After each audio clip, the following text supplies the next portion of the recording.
কারোর সাথে কম্পেয়ার করবেন না। ও এ প্লাস পাইছে, ও সফল হয়েছে, ওর চাকচিক্য, ওইটা দেখেই হ্যাপি হবেন না।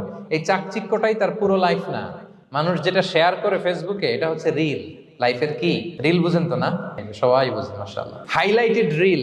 আপনি কি মনে করছেন এই যে রিলের মধ্যে যতটুক দেখছেন এটা পুরোটাই ওর লাইফ?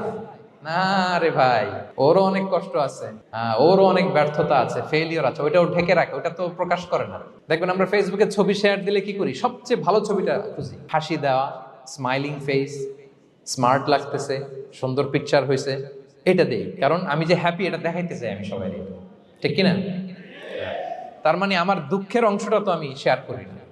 সো আপনি কারো চাকচিক্য দেখলে অবাক হবেন না, এটাই তার হোল লাইফ নয়। It's not the entire picture of his life.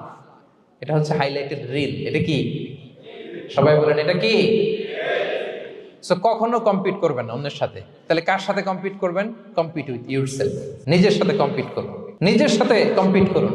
and try to be the better version of yourself in every single day. প্রতিদিন নিজেকে একটু একটু করে ডেভেলপ করার চেষ্টা করুন। and don't lose your confidence by comparing yourself with others. Dear brothers and sisters, কখনো নিজেকে অন্যের সাথে তুলনা করে আপনার কনফিডেন্স কমাবেন না।